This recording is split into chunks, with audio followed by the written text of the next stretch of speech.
Hi guys, welcome to the last in the sequence of lessons on rural landscapes and farming.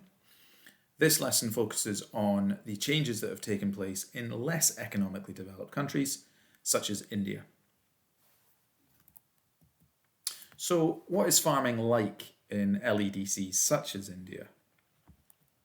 Some of the key features to be aware of are that manual labour levels tend to be higher. Mechanization is expensive, and therefore human workforces are used to sow and to harvest crops. That said, mechanization is available, and some of it is made affordable by making it quite simple. That of course brings the cost of it down, but it also means that less training is needed in the use of the mechanization.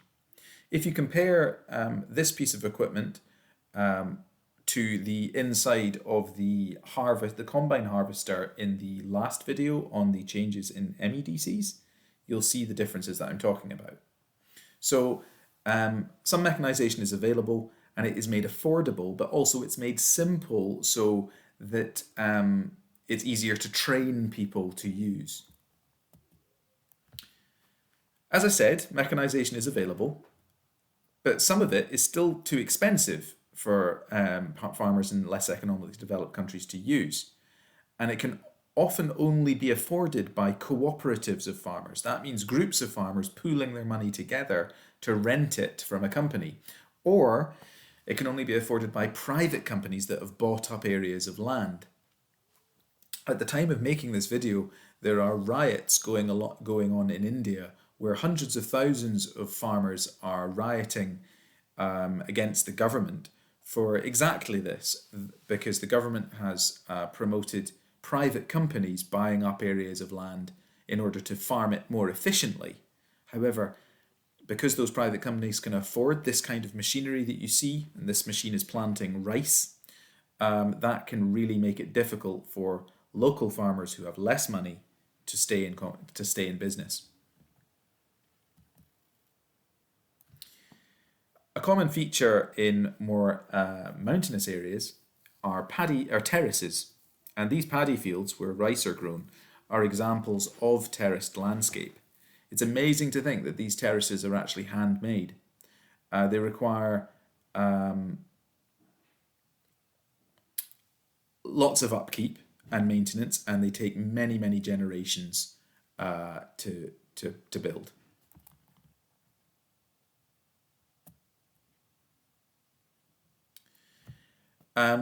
Governments in developing countries are also trying to modernize farming. For example, in India, the Prime Minister, Mr. Modi, is trying to increase the use of biofuels in order to help the farming sector. Biofuels are when you grow certain types of crops in order not to produce food, but to produce fuel. And that would help in India's energy market, so they can produce more fuel on their own rather than having to buy it from abroad. And of course, this is something that the farmers can make money out of. So biofuels is an important thing, where farmers are producing crops not to produce food, but to produce fuel.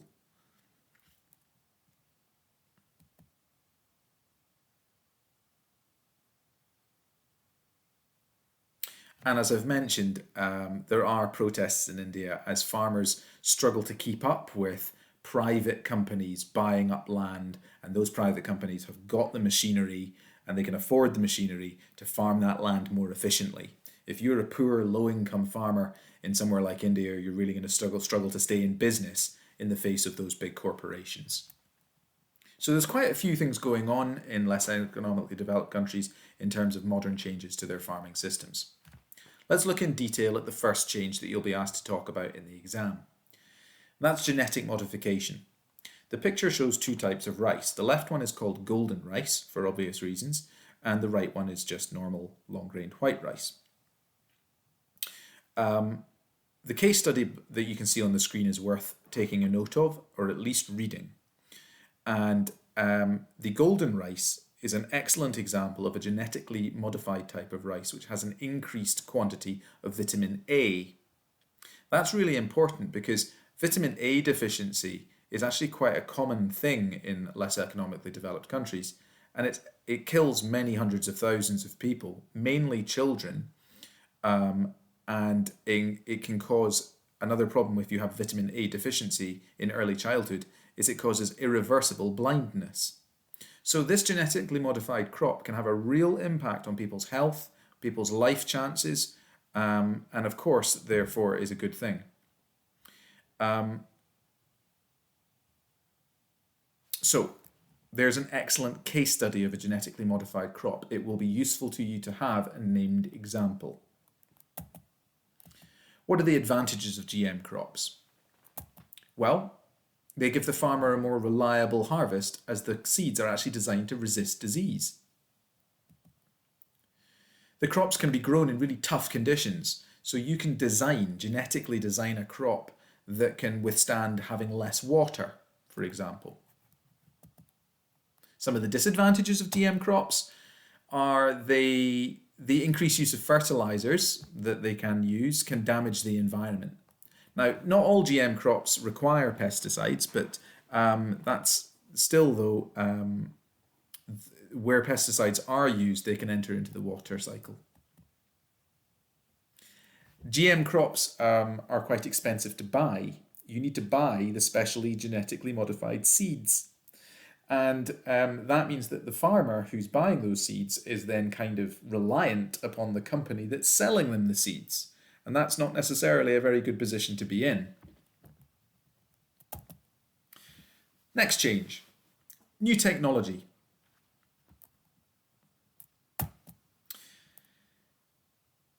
There's lots of different points to be made about the advantages and disadvantages, so I've given them all in one on this screen. In the top paragraph, you can see advantages and disadvantages of new machinery, as you've seen in the picture a moment ago.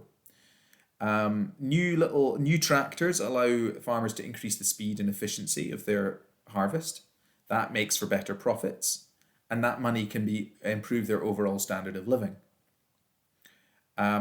The construction of new machinery actually means that a whole industry is created to not just make those machines, but to maintain them and fix them and train people in how to use them. So that's a bonus. And of course, it means there's less physical work for people. However, that does mean there's fewer jobs available, and that can lead to unemployment. Also, machines are expensive, and not all farmers can afford them, leading to inequality, and that's linking back into the pictures of the riots I was showing you in India between the farmers and the government. Another example of a technological change is irrigation. That's when you have a system for directing water to where you need it most, rather than just spraying it everywhere. And effective use of irrigation means that you can actually take more harvests per year, and that increases profits. Also, it can mean that the land is constantly in use, and over time, the constant use of water through the soil washes the nutrients out of the soil, and so the soil quality becomes poorer. And our third and final change is biofuels. This little infographic is one that's worth reading, so pause the video and do so. But basically, a biofuel is when you grow a crop, such as corn, and which is great because, of course, plants absorb CO2 from the atmosphere, and that's good for global warming. That is then harvested, and it is converted in a factory into essentially a form of alcohol. You might know that grain can be turned into whiskey, for example, which is alcohol.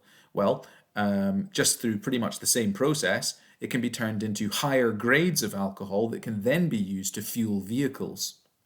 This has the dual effect of being environmentally healthy because we're absorbing CO2 from the atmosphere and converting it into fuel.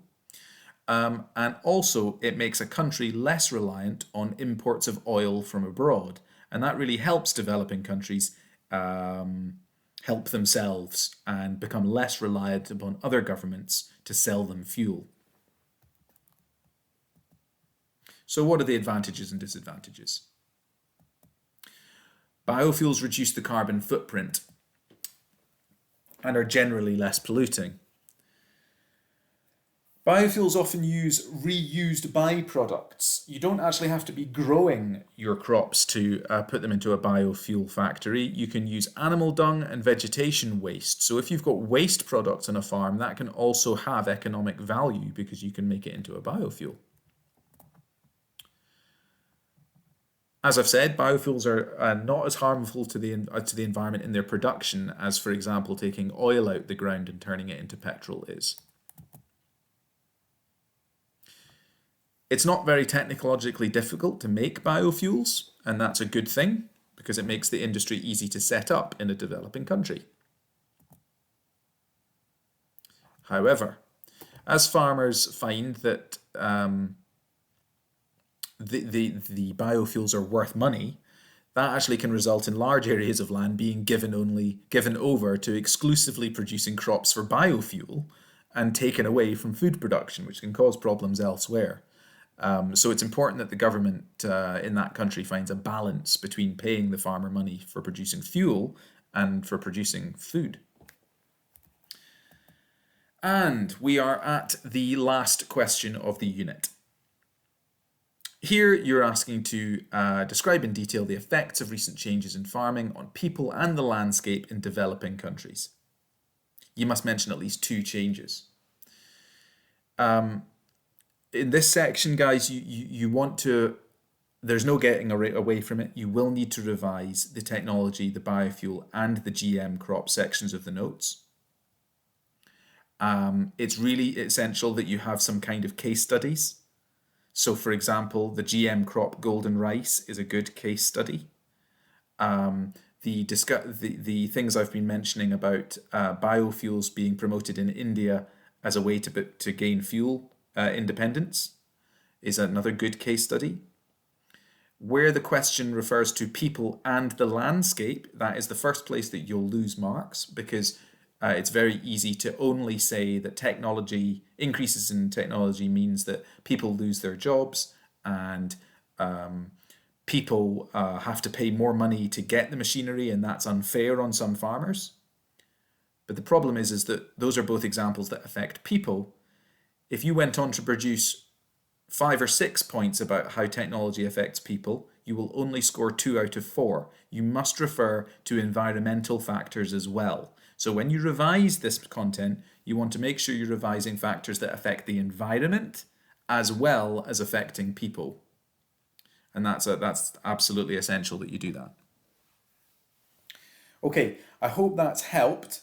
And if you have any questions about any of the farming unit, rewatch the videos, check your notes, or come and speak to me. Okay, thanks everyone.